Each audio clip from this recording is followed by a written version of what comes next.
Bonjour à tous et bienvenue au premier journal de la semaine. On commence naturellement par les titres.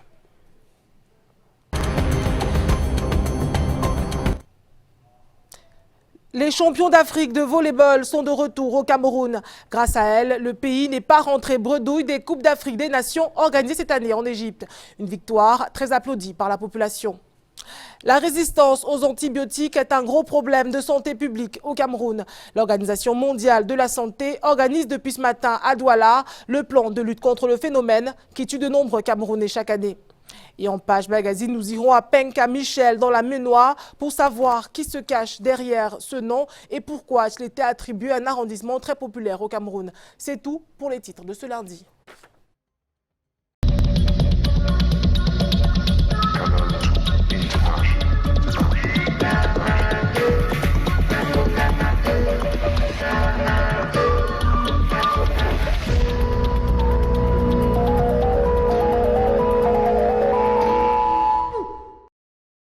Mesdames, Messieurs, bienvenue au 13h. On ouvre avec la Coupe d'Afrique des Nations de football. La demi-finale qui opposait hier le Sénégal à la Tunisie n'était pas une demi-finale comme les autres pour la communauté sénégalaise de Douala. Pour elle, il était beaucoup plus question de renouer avec la finale avant d'atteindre la victoire vendredi prochain. C'est ce que dit ce reportage d'Aimé Moukoko. Sénégal-Tunisie, comme on dit communément, un match interdit aux cardiaques. Les Lions de la Teranga, ici au quartier Aqua, au lieu dit ancien Paris Dancing, étaient plus que soutenus par la plupart de leurs compatriotes, propriétaires des restaurants sénégalais qui jonchent cette rue. J'ai mieux gagné, mais le match n'est pas facile pour le Sénégal. Il faut mouiller le maillot pour le gagner. Le but va arriver, ça sera 2-0. À l'heure du match, les commerces sont au ralenti. Mais on y croit dur comme fer, le Sénégal gagnera ce match. Dans l'un de ces vieux restaurants sénégalais de la place, on trouve aussi des Camerounais passionnés de sport et pour la circonstance, derrière le Sénégal. Le Sénégal n'a jamais remporté la CAN. Mon plus grand souhait, c'est que les Lions de la Teranga puissent remporter et que le ballon d'or africain revienne à Sadio Mané.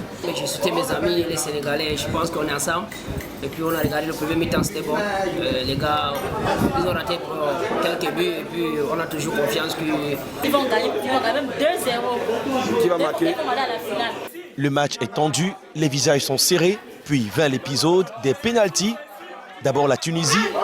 Et à la phase que tu tires ça en l'air. Attachez le doigt. Il va tirer en haut. L'invocation des dieux donne le sourire et la joie après le tir manqué de l'attaquant Sliti. Mais quelques minutes après, les rôles sont inversés. Le Sénégal a la balle de l'ouverture du score sur pénalty.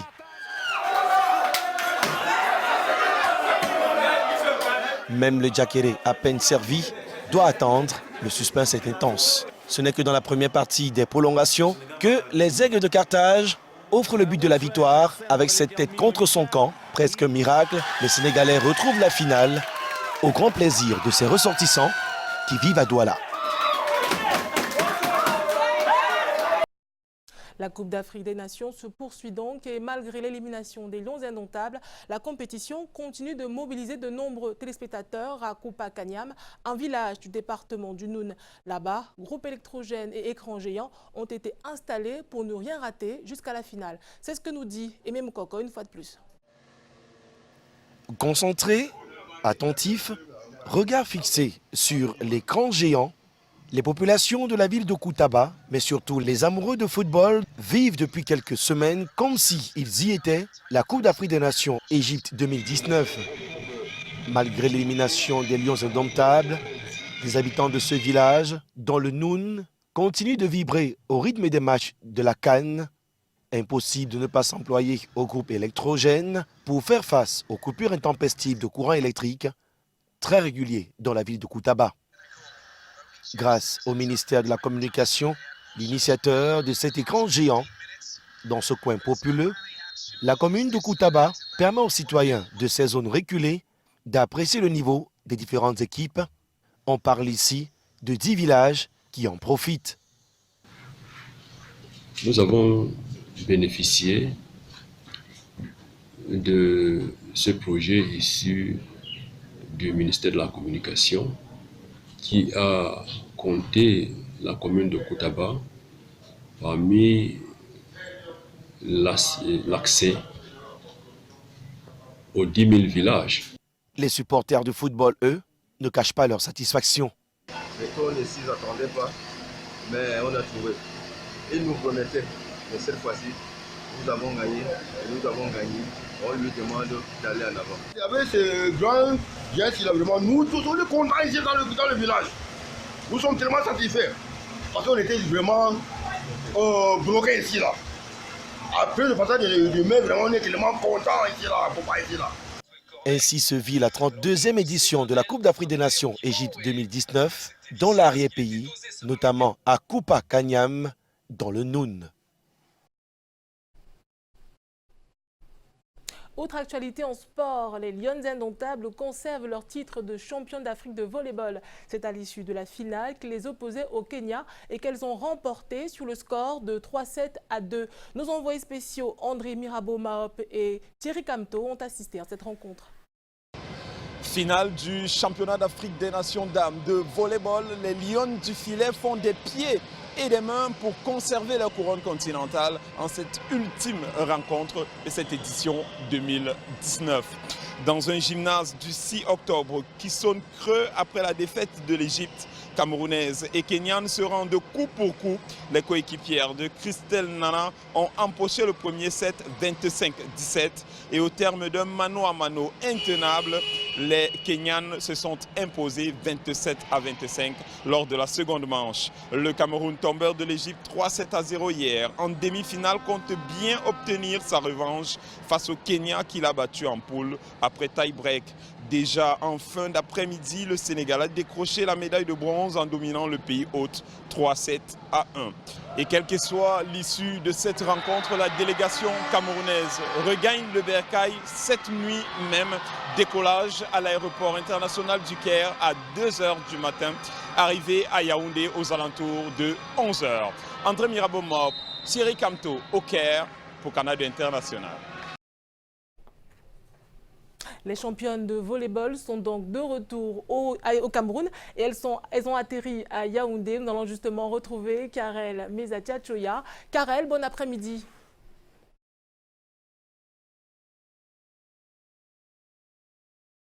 Madame, Messieurs, bon après-midi. Vous l'avez dit, les championnes du volley sont au Cameroun. Elles ont naturellement été bien accueillies à l'aéroport international de Yaoundé-Simalène. Nous y reviendrons, mais avant, on reparle de cette belle victoire des Lions du volley qui ont remporté pour la 2e fois consécutive la Coupe d'Afrique des Nations. Les filles de Jean-René Akounou ont battu le Kenya en finale au tie-break 3-7-2. Une victoire accueillie de la plus belle des manières par les populations de la cité capitale. Nos reporters Soral Beau et Constant Kamgan ont recueilli quelques réactions. Suivons plutôt. Elles ont été les meilleures, elles ont été championnes. On doit les soutenir, nous sommes derrière elles. Je suis très content pour les victoires. Vous savez, aujourd'hui, les femmes aujourd'hui portent très haut le drapeau camerounais. Nous avons vu chez les footballeuses et aussi chez les volleyeuses. Donc je ne peux que les encourager et leur dire de continuer ainsi. Et ça me donne la joie au cœur parce que c'est pour on a perdu la CAN, on a eu la chance parce qu'on a remporté pour nous aussi notre trophée qui nous fait la joie au cœur. Et ça m'encourage beaucoup. Bon, et je les félicite comme tout le peuple camerounais est fier de les accueillir. Donc voilà ce que moi je pourrais dire par rapport à nos sœurs qui sont revenues comme des lions. Donc c'est sur ce point que je les félicite encore et d'aller de l'avant. Je crois que le sport féminin camerounais prend de l'ampleur, ce qui est à encourager. Et ça ne peut nous faire que du bonheur, de la joie, n'est-ce pas, de savoir que notre équipe féminine de handball ou de volleyball, n'est-ce pas, est aux avant-postes.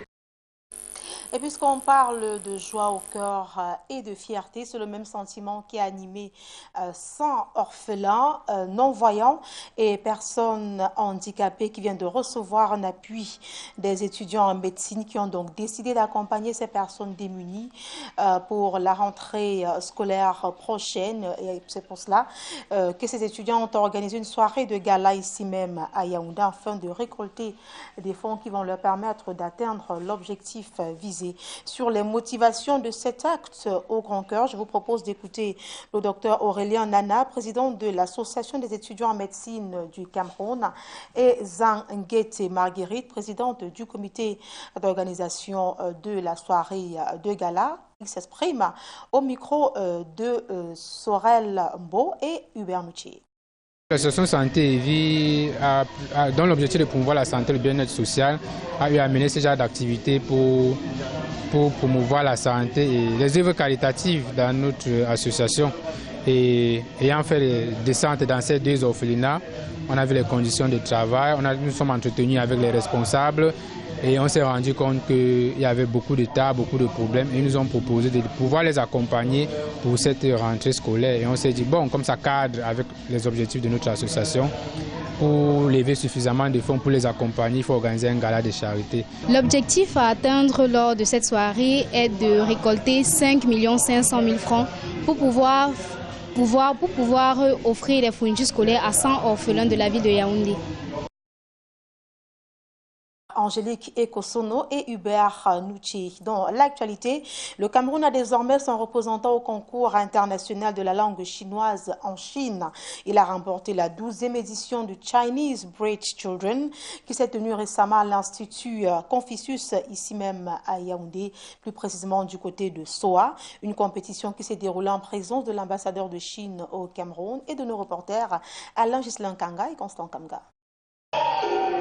Démonstration d'un art martial face à un public captivé à l'Institut Confucius.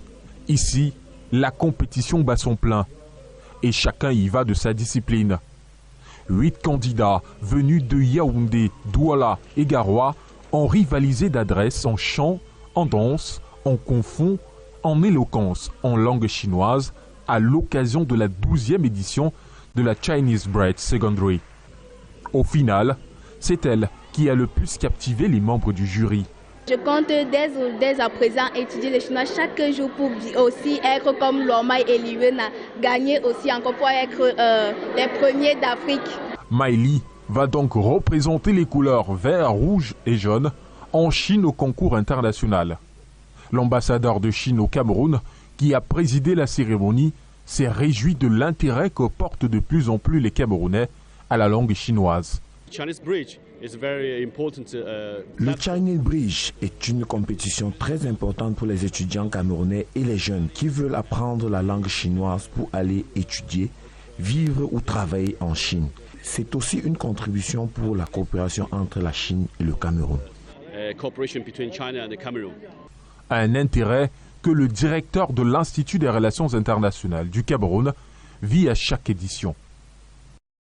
Célébration du 14 juillet, la communauté française du Cameroun a convié les amis de ce partenaire historique à la commémoration de l'indépendance de la France. L'ambassade de France ici à Yaoundé a servi de cadre à cette belle cérémonie qui a également permis de dresser le bilan des relations qui lient le Cameroun à la France. On en parle en plus détail avec Brand Kamga et Serge Alain-Sibou.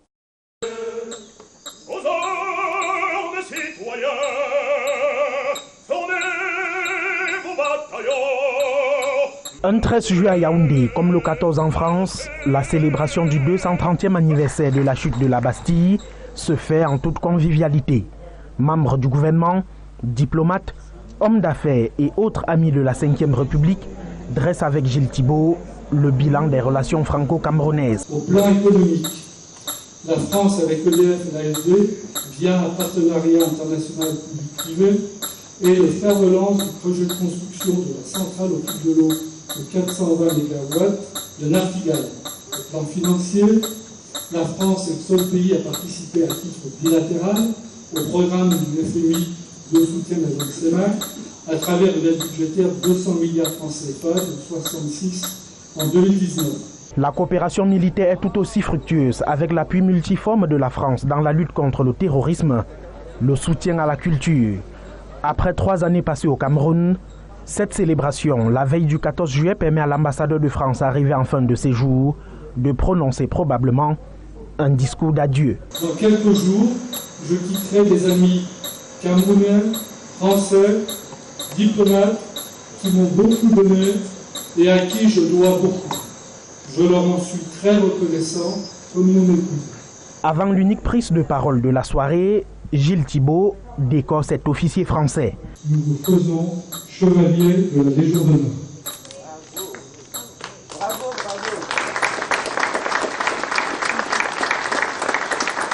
Vient ensuite le toast avec le ministre directeur du cabinet civil Samuel Mvondo Ayolo, représentant du président de la République Paul Biya.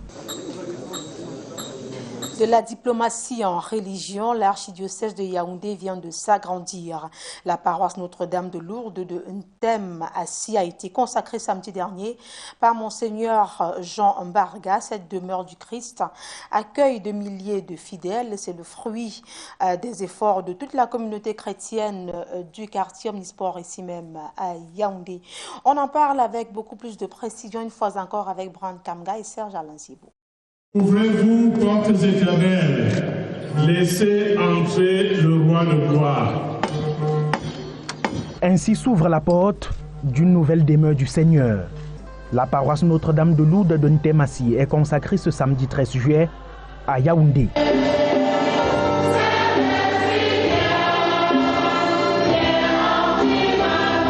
L'archevêque métropolitain de Yaoundé, Monseigneur Jean Mbarga, consacre l'église de Ntemasi, un projet porté depuis plus de 25 ans par les chrétiens catholiques de la zone d'Omnisport.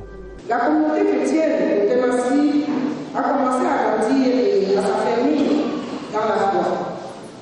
La croissance spirituelle de cette communauté va s'accompagner des travaux de construction d'une église digne du Seigneur. Cette consécration est le fruit des engagements multiformes de cette communauté qui a choisi pour nom de baptême de la paroisse Notre-Dame de Lourdes. Mettons-nous avec la vie pour louer Dieu. Frères et sœurs bien-aimés, c'est une grande joie pour le diocèse de consacrer cette église aujourd'hui. Nous allons demander au Seigneur de nous donner les grâces nécessaires pour que votre foi soit forte et que ces plans de raisonnement, la foi dans nos familles et dans notre pays. L'église de Ntemasi, c'est plus de 4000 fidèles. Ce temple du Saint-Esprit est consacré dans l'allégresse pour accueillir ceux qui cherchent sans cesse le royaume des cieux.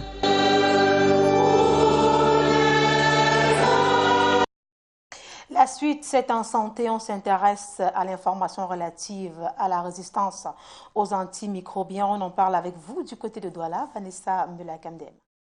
Effectivement, Karel Mezatia Choya, la résistance aux antibiotiques est un problème de santé qui touche non seulement le Cameroun, mais le monde entier. Les infections deviennent difficiles à soigner, selon l'Organisation mondiale de la santé, qui organise depuis ce matin à Douala un atelier sur le plan d'action mondial de lutte contre le phénomène. Allons tout de suite retrouver Lille Piediou pour en savoir plus. Bonjour Lille Piediou. Bon après-midi Vanessa Melakamdem, bon après-midi aux téléspectateurs. La ville de Douala accueille depuis ce matin le plan mondial pour combattre la résistance aux antimicrobiens. C'est devenu un véritable problème de santé publique au Cameroun. Les antibiotiques résistent de plus en plus et cela entraîne un impact négatif sur notre économie et la santé en général. C'est pour cela que l'Organisation mondiale de la santé a organisé depuis ce matin tout un atelier pour utiliser des stratégies pour contourner cette résistance aux antimicrobiens. Et pour mieux parler de ce sujet, nous avons rencontré le docteur Laetitia qui revient de fond en comble sur le rôle des antibiotiques et pourquoi cette résistance-là. On l'écoute et on se prend juste après. Oui, c'est devenu un véritable problème mondial. On en parle beaucoup parce que cette résistance est de plus en plus croissante. Et l'autre problème, c'est que la vitesse à laquelle la résistance se développe ne va pas de pair avec la fabrication de nouveaux produits. Vous l'avez donc compris, il y a donc urgence pour tous les États de se mettre ensemble pour trouver des voies et moyens pour qu'on n'ait plus droit donc à la résistance antimicrobienne au Cameroun, en Afrique et dans le monde. Depuis l'hôtel Pullman à Douala, Marius Kossou, Lille Piégeour pour Canada International. Merci à vous Lille Piégeour et Marius Kossou. Ils s'opposent catégoriquement au tribalisme. Eux, ce sont les membres de la communauté Ekang-Beti de l'arrondissement de Douala 3e. Ils ont invité les membres d'autres communautés, notamment ceux des régions de l'Ouest, du Nord-Ouest et du Sud-Ouest, à un moment de partage et de sensibilisation sur le vivre ensemble. Junior Ossa, Luther Djemo. Dans l'arrondissement de Douala 3e, le peuple Ekang-Beti de Douala et les peuples venus d'ailleurs réaffirment leur unité comme étant tous fils et filles d'une nation, celle du Cameroun. Nous les Bétis, nous devons marcher main dans la main. Quand nous sommes main dans la main, on s'entraide. Quelqu'un ne peut pas voir son frère souffrir.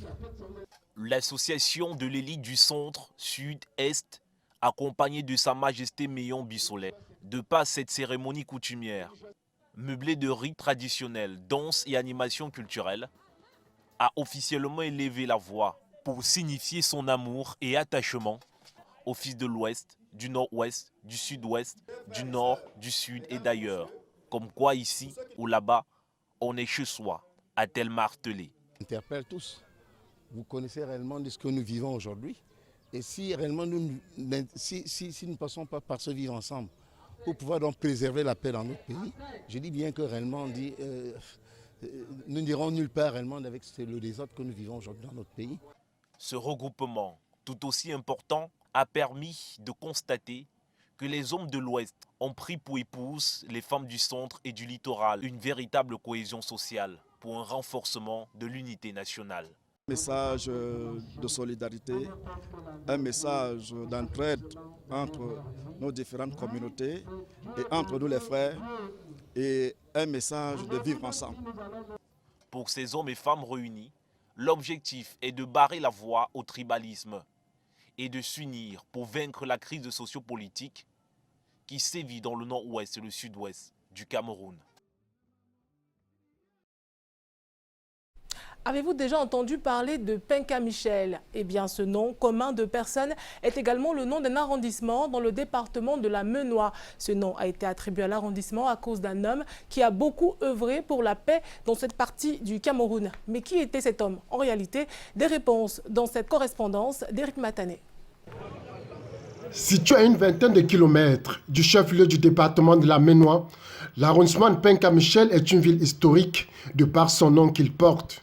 On appelait l'endroit ici, on appelait la garde, puisque c'était un terrain comme ça que le chef supérieur parfois avait donné à la garde pour cultiver le quinquennat, pour fabriquer les comprimés avant. La ville de Penka Michel est la deuxième commune la plus grande après celle de Tchang, qui a vu naître le patriarche Penka Michel. Qui était-il? Quel rôle a-t-il joué dans cette ville? Pourquoi a-t-on donné son nom à l'arrondissement? Penka Michel est un digne fils de la localité qui faisait dans le commerce. Et à l'époque, avant l'indépendance, il régnait un climat de tension parce que les populations locales étaient de celles qui revendiquaient l'indépendance du Cameroun à travers l'UPC. Au centre-ville, ce monument a été érigé pour marquer la reconnaissance de ce digne fils pour ses services rendus, notamment le retour de la paix à Penka Michel. Centrale pour intervenir à Penka Michel devait passer par des gens. Or, c'est à travers M. Penka Michel que les militaires et autres passaient pour avoir des informations qui permettaient, n'est-ce pas, d'atteindre facilement ceux-là qui étaient dans la brousse, ceux qui étaient à l'époque considérés comme les maquisards. Il y avait des gens qui c'est des gens qui revendiquaient l'indépendance. Papa Penka Michel s'est été en 1998, après 84 années passées sur Terre. Un mot en économie pour expliquer comment se faire de l'argent facilement sur Internet. Le process a été présenté aux jeunes de la ville de Douala ce week-end. Ces derniers ont pu découvrir les différentes monnaies virtuelles qui représentent aujourd'hui une révolution dans le monde. Junior Ossin pour en savoir plus. Se faire de l'argent sur Internet est aujourd'hui facile. Mais les outils nécessaires demeurent inconnus, dont une éducation sur la blockchain apportée ce jour à Douala à la jeunesse africaine. On a souhaité, avec notre incubateur, démocratiser la connaissance autour des technologies avancées, de nouvelles technologies, à savoir l'intelligence artificielle, l'Internet of Things et la blockchain. Cette technologie est venue en réalité restaurer à l'être humain son autonomie monétaire qui lui avait été privée par les gouvernements et les autorités monétaires internationales. Zinga Lab, incubateur camerounais, au cours du First Trésor Medtop in Africa, a su outiller ces jeunes d'instruments technologiques propices à la création de richesses en ligne. Je crois plus qu'il y a de l'avenir. Je crois que c'est le futur de l'Afrique en fait. Et les Occidentaux, ils l'ont vu. Vous avez Facebook qui s'est lancé dans la crypto-monnaie. Si vous regardez la crypto-monnaie de Facebook par exemple, qu'ils ont lancé, le projet, la face principale du projet, c'est une Afrique. Une Afrique qui intègre parfaitement la crypto-monnaie. Nous sommes parmi les pays africains qui n'ont pas eu la chance d'avoir leur propre monnaie. Aujourd'hui, la blockchain, qui est une application nouvelle basée sur l'Internet, apporte la possibilité de développer une crypto-monnaie, par exemple pour l'Afrique, ou alors profiter des crypto-monnaies existantes comme le Bitcoin. Pour les jeunes venus de Bafoussam, Yaoundé, Douala, Tchang, entre autres, l'intérêt est plus grand. C'est une nouvelle opportunité. Je me suis dit, bon, c'est le moment d'y m'engager ou pas. Et actuellement, raison pour laquelle je fais partie du séminaire et comprendre comment cela se passe.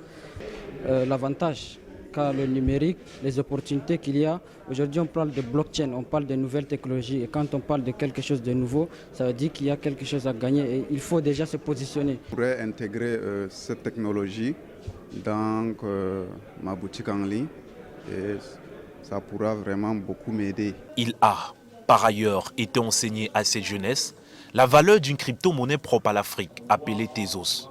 Cette monnaie virtuelle valait en 2017 0,46 $ et vaut aujourd'hui 1,50 $.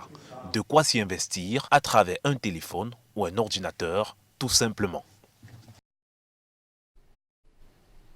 Et c'est la fin du 13h. Merci de l'avoir suivi. Retrouvons-nous à 16h pour Écho des régions. Bonne suite des programmes sur Canal 2 International.